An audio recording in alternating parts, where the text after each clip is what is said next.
तो बच्चों हमने चैप्टर पढ़ा था 5, क्या नाम था, द समिट विद इन। ठीक है बच्चों, तो आज हम पढ़ेंगे पोअम, और पोअम का नाम क्या है, द स्कूल बॉय, यानी विद्यालयी बालक या लड़का। ठीक है बच्चों, और इसके राइटर कौन है, इसके राइटर हैं विलियम ब्लैक। तो चलिए शुरू करते हैं।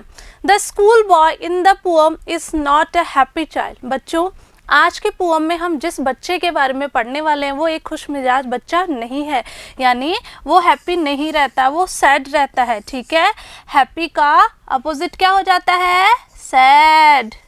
नोट डाउन कर लीजिएगा, चलते हैं आगे। और बॉय का क्या होता है, गर्ल। ठीक है, GIRL, ये अपन को साथ ही नोट करके चलना है। ठीक है, चलिए आगे। तो व्हाट मेक्स हिम अनहैप्पी, तो वो दुखी क्यों रहता है बच्चों, आज हम इस पोएम में यही जानने वाले हैं। Why does he compare himself to a bird, वो अपनी तुलना, कंपेयर यानी तुलना करना, वो अपनी तुलना एक पक्षी से क्यों करता है। That lives in a cage, जो एक पिंजरे में रहता है, कौन, पक्षी। और ए प्लांट, और एक पौधे से करता है। That withers when it should blossoms, कि वो जो पौधा है उसको क्या करना चाहिए था, खिलना चाहिए था, जबकि वो क्या हो चुका है, मुरझा चुका है, सूख चुका है। आगे देखिए बच्चों, अब ये जो बच्चा है ये बता रहा है I love to rise in a summer morn, यानी गर्मियों में सुबह मुझे जल्दी उठना पसंद है, यानी सुबह मैं गर्मी में जल्दी उठना पसंद करता हूँ। When the birds sing on every tree, जब पक्षी क्या करते हैं, हर एक पेड़ पर गाना गाते हैं। The distant huntsman winds his horn, और जो शिकारी है वो दूर पर क्या करता रहता है, कहीं दूर अपना हॉर्न यानी अपना भूपू बजाता रहता है। And the skylark sings with me, और स्काईलार्क क्या होती है बच्चों, लवा चिड़िया, और वो जो स्काईलार्क है वो मेरे साथ गाती है। ओ व्हाट स्वीट कंपनी, और स्काईलार्क का और मेरा साथ जो है वो कितना मधुर है। कौन बता रहा, वो छोटा सा बच्चा बता रहा है। तो आगे जानेंगे हम कि वो नाखुश क्यों है, वो खुश क्यों नहीं रहता। देखिए बच्चों, ये जो स्कूल बॉय, ठीक है, और जो स्काईलार्क के, हमने फर्स्ट पैराग्राफ में स्काईलार्क के बारे में पढ़ा ना, तो ये स्काईलार्क है। ठीक है, चले आगे।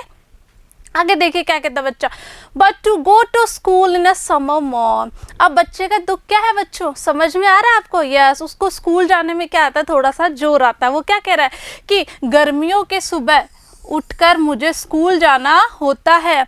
ओ it drives all joy away, और वह स्कूल का नाम लेते ही मेरी सारी खुशी दूर भाग जाती है। यानी वो जो छोटा सा बच्चा है बच्चों, वो क्या कहता है कि गर्मियों में सुबह उठना मुझे अच्छा तो लगता है, जब चिड़िया मेरे साथ गाती है, जब हर एक पेड़ पे पक्षी जो है गाना गाते हैं, लेकिन जब मुझे जल्दी उठकर स्कूल जाना होता है तो मेरी सारी खुशी क्या होती है, गायब हो जाती है।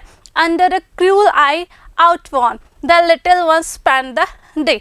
अब बच्चों देखिए, अंडर अ क्रूअल आई, निर्दयी होता है क्रूअल मीन्स, और आउटवर्न यानी बूढ़ा जो। अब ये क्रूअल आई किसके लिए यूज़ की गई, ये टीचर के लिए यूज़ की गई है। ठीक है, तो बच्चा क्या कहता है कि टीचर की आंखों के सामने क्या करना होता है, the little one spend the day, उस छोटे से बालक को, छोटे से बच्चे को क्या करना होता है, पूरा दिन बिताना होता है। इन साइंग एंड डिस्मे, और मैं क्या रहता हूँ, बहुत ही उदास रहता हूँ, राह भरता रहता हूँ। देखिए स्कूल बॉय, आगे चलते हैं। O then at times I drooping sit, और मैं क्या बैठा रहता हूँ, बिल्कुल वहाँ पे निराश होके, यानी कुमलाए हुए फूल की तरह बैठा रहता हूँ। ड्रूपिंग यानी कुमलाया हुआ। And spend many an anxious hour, और सारे जो जितने भी घंटे स्कूल में बिताता हूँ वो मेरे सारे व्याकुलता में यानी चिंता में ही निकलते हैं। Nor in my book can I take delight, ना तो मुझे बुक पढ़ना अच्छा लगता है, यानी ना तो मैं बुक पढ़ के खुशी पाता हूँ। नॉर सेट इन लर्निंग्स बावर, लर्निंग बावर यूज़ किया गया है बच्चों स्कूल के लिए, और ना ही मुझे स्कूल में बैठना अच्छा लगता है। वॉन्ट थ्रू विद द ड्रीयरी शोर, ऐसा लगता है कि मैं थका मांदा होकर उन नीरस बोछारों से गुजरता हूँ। ये देखो बच्चा कितना जोर आ रहा है इसको पढ़ाई करने में। आगे चलते हैं।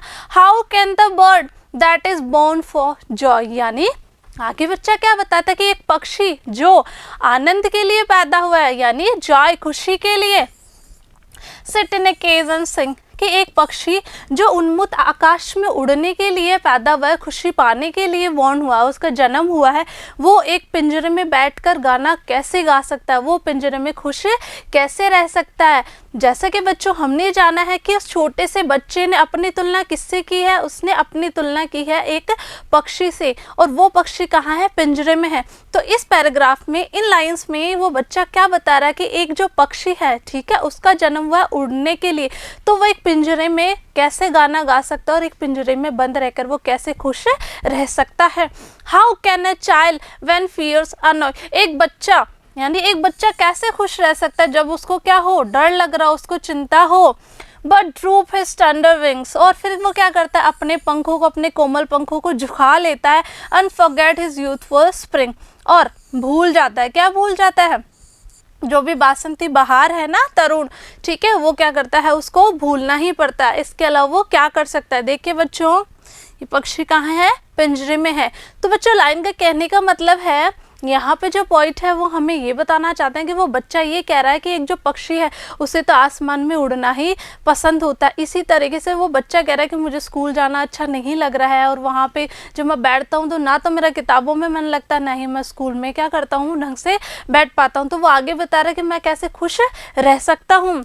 आगे देखते हैं, O father and mother if birds are snipped, वो क्या कह रहा है कि हे पिताजी और हे माताजी, कहने का मतलब है ओ फादर और मदर यानी मम्मा और पापा, इफ बर्ड्स आर निप्ड यानी जो फूलों की कलियां हैं उनको अगर समय से पहले ही कुचल दिया जाता है, एंड ब्लॉसम ब्लॉन अवे, तो किस तरीके से खिल सकती है, यानी वो नहीं खिलेंगी। And if the tender plants are stripped, और जो पौधे हैं छोटे छोटे उनको क्या कर दिया जाता है बच्चों, पहले ही वंचित कर दिया जाता है, किससे, of their joy in the springing day, यानी बासंती यानी बसंत के दिनों में खिलने से पहले ही उनका जॉय जो है, उनकी जो खुशी छीन ली जाती है बाय सोरो एंड केयर्स जिसमें, तो उनमें क्या आ जाती है, चिंता और दुख से वो घेर लिए जाते हैं। How shell the summer arise in joy, अगर समय से पहले ही फूलों को तोड़ दिया जाता है, जैसे बच्चों हम डेली एग्जांपल लेते हैं, जैसे छोटा सा फूल होता है, ठीक है, अगर हम उसको खिलने देते तो पूरा खिल जाता है, ठीक है, लेकिन बर्ड्स यानी अगर अपन उसको कली को पहले ही तोड़ लेते तो फूल पूरा थोड़ी होता है, नहीं उगता ना, वो कुम्भला जाता है। तो वो जो राइटर है वो बच्चे के थ्रू क्या मैसेज देना चाह रहे हैं, वो यही मैसेज दे रहे हैं बच्चों कि अगर उनको समय से पहले ही तोड़ लिया जाएगा फूलों को, तो हम वसंत में कैसे देखेंगे कि वो फूल इतने सुंदर खिल रहे हैं। How shell the summer arise in joy, यानी जब गर्मी आएगी, ठीक है, तो खुशी से कैसे रहेंगे, कौन, स्प्रिंग जो फ्लावर्स है, और द समर फ्रूट्स अपीयर, और किस तरीके से फूल खिलेंगे और किस तरीके से फल हमें मिलेंगे। तो ये देखिए बच्चों, तो बच्चों ये जो पोएम है इसमें विलियम ब्लैक का हमें यही मैसेज दिया हुआ है कि हमें पढ़ाई करनी चाहिए, लेकिन पढ़ाई के साथ साथ खेलना भी चाहिए, लेकिन इतना ज़्यादा भी नहीं खेलना चाहिए कि हम पढ़ाई को भूल ही जाएं। तो बच्चों राइटर क्या मैसेज दे रहे हैं, हमें राइटर मैसेज दे रहे हैं कि हमें सारे काम क्या करने चाहिए, समय से करने चाहिए, और हमेशा पढ़ते रहना चाहिए और आगे बढ़ते रहना चाहिए। ओके, तो मैं मिलूंगी बच्चों आपसे नेक्स्ट वीडियो में इसी पोएम के क्वेश्चन एंड आंसर्स के लिए। तब तक के लिए पढ़ते रहिए, आगे बढ़ते रहिए, और आपको जितनी भी वर्ड मीनिंग्स मिले हैं बच्चों वो आपको सारे कंप्लीट कर लेने हैं। तब तक के लिए थैंक यू।